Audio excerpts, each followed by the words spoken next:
Boys and girls, ladies and gentlemen, children of all ages. I think many of us have all been Tomb Raider fans. If we weren't from the games, we definitely were after Angelina Jolie did those wonderful movies out there where she perfectly embodied the character in every way possible form that you could possibly ask for. Well, those days are far gone, boys and girls, because the Tomb Raider franchise is currently owned by the woke mob out there. It's all diversity, inclusion, and equity nonsense. And well, not only have they completely and totally uglified Lara, but apparently the story, the graphics, the animation, and all of that are so bad that not only do the fans absolutely hate it out there, but so do the critics. And this is absolutely hilarious, boys and girls, because this was the first example I saw of this. And I was just going to talk about IGN roasting this show because they do a very great job on their article, a very lengthy review going through the entire thing, just absolutely destroying it. But ladies and gentlemen, once I got into the Rotten Tomatoes score, it wasn't just IGN having a bright light bulb come on, being a broke clock right twice a day. No, this thing is universally hated by the audiences and all of the critics out there, and the scores on Rotten Tomatoes are absolutely abysmal. And when you find out who wrote this absolute garbage and what they've done in the past, it will not surprise you in any way, shape, or form that this thing is nothing more than a hot pile of steaming garbage that everyone hates and is absolutely turned into another disastrous dumpster fire for Netflix, as they rightly deserve. So we're going to check out all this information that we've got out here, give you all of the juicy details, and see what all the audience, see what all the other critics and the audience out there is saying. But before we do, if you do enjoy our content, hit that like button, share with all your friends, and subscribe or follow if you have not already, boys and girls, because we are grinding, we are growing, and I could not do that without every single one of you. Also, leave us a link, also leave us a comment in the section down below. Did you give the Tomb Raider chance? Did you give the Tomb Raider series a chance, or did you avoid it like the plague, like so many other people out there? And obviously now with the audience and the critics scores out there very obvious, it's apparent that you made the smart decision. Let us know what you think about all that in the comment section down below. And if you'd like to support the channel, please check out the comment section as well. So IGN is what kicked me off with all of this movie, because this is their post from Twitter. They are X. They are far better animated video game adaptations than Tomb Raider: The Legend of Lara Croft. They gave it a 5. They gave it a 5, boys and girls, okay? They gave this a worse rating than they gave Star Wars Outlaws. Now, given obviously the video game section and the movie section is probably a little bit different, and they're probably different people that are reviewing them, but still, IGN doesn't normally give anything lower than a 7, but apparently over in the movie and television section, they will go lower. A 5, a 50% is what they gave this. So what does IGN say? Outside of the main villain's arc, which had me rolling my eyes, the 8-episode story isn't bad, but just about everything else is. Characters, story animation is mediocre. So we're not going to go through their entire article because we'd be here all freaking day, and just I don't want to take up that much of your guys' time, but I just want to give you their scouring review here at the end. This is what gave them a 5 out of 10. So full verdict. There are certainly pieces of the Legend of Lara Croft series that fans of the Tomb Raider games will recognize. Not just the characters, but locations too, which adds a bit of extra fun for gamers watching the show.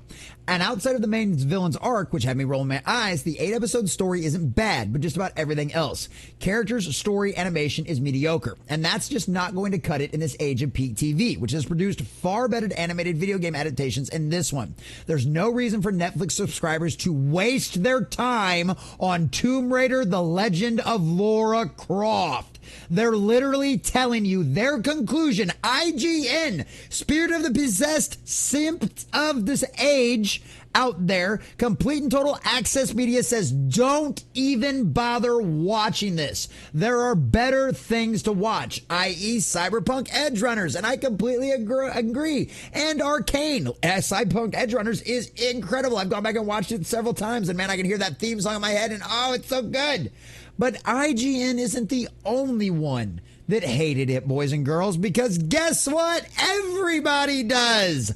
A 41% from the audience, boys and girls, a 41%. And a 68% from the critics, which has actually gone slightly up since Rotten Tomatoes went under maintenance this morning. I'm sure that affected none of the scores of this in any way, shape, or form. I'm sure Rotten Tomatoes would never do something as conspiratorial as that, because they've never done anything like that in the past. Now have they?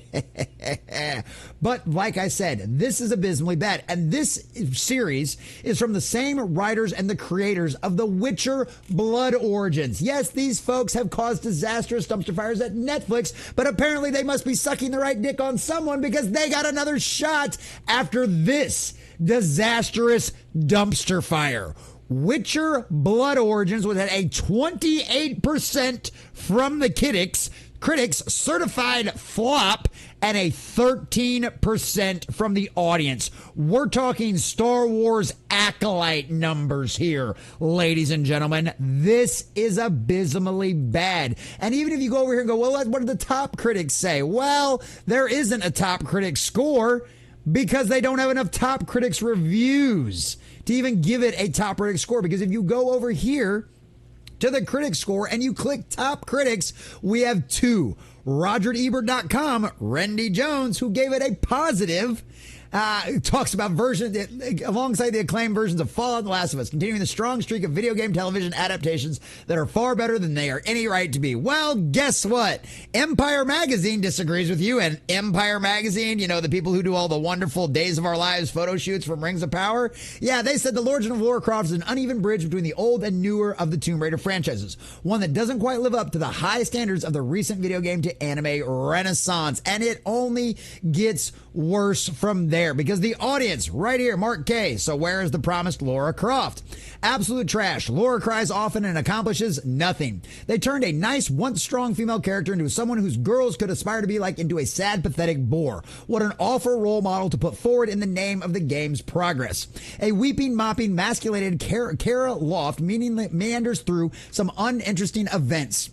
Literally through some uninteresting events with the utterly generic animation. It's baffling who this is meant for. Hopefully it'll have the same success as Witcher Blood Origin from the same writers and directors. Yes, boys and girls, just like I said, just like we talked about, it's one of them situations where this has turned into an absolute disastrous dumpster fire for them. And to disrespect the beautiful and gorgeous Haley Atwell, who has far better assets than what you guys give her any kind of accomplishment for here in any way, shape, or form, is just absolutely pathetic. It is so bad on so many different levels, and it only gets worse. Laura's design is horrible and a slap in the face of Tomb Raider fans. This show is also boring, not worth my time. This isn't Lara Croft, it's her brother. Congrats, feminists, you got your gender bent Laura. I meant Larry Croft. Boo. And it just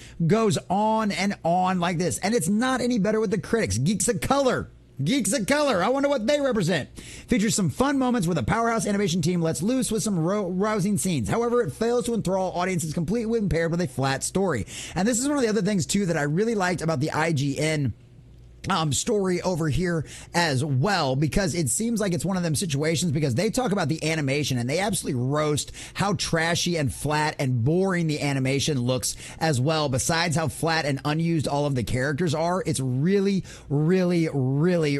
bad. He says the story didn't grab him. Humor falls flat. The writers don't give a cast all that much to work with. It's okay. There's lots of globetrotting. Like all of this just absolute nonsense out there, and it's just pathetic. And this is one of the things that I really wanted to show you because this is the beautiful Haley Atwell that they have currently voicing this series out there, and just an absolute trash abomination because this is a comparison between Haley Atwell and what they have done to our dear, sweet, beautiful girl Lara Croft out there, and it's just pathetic because this is the actual unaltered picture of Haley Atwell. They had another one that was going around for the memes out there that obviously was much more gigantic. It was obviously pretty edited out there, but this is what Haley Atwell actually looks like.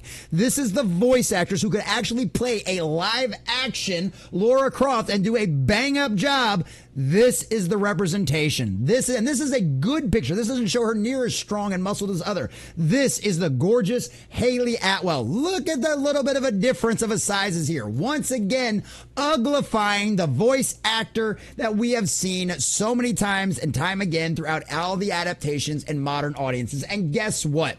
This is what you get, Netflix. You decided to hire the same writers that gave you this abomination, Witcher Blood Origins. You also let them completely and totally disrespect and destroy the beautiful character and feminine physique that Lara Croft has always had. And guess what?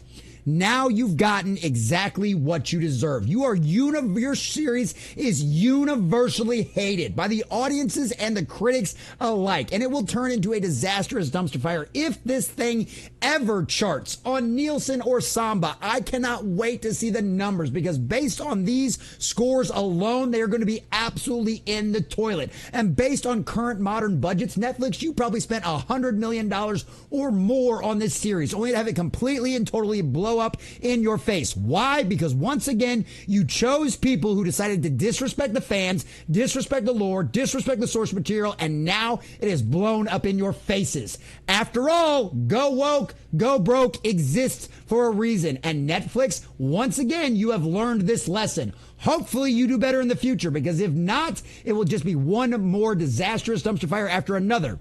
And I feel really bad for all of the Tomb Raider fans out there, because trust me, Amazon live action is probably going to be even worse than that, if that's even possible.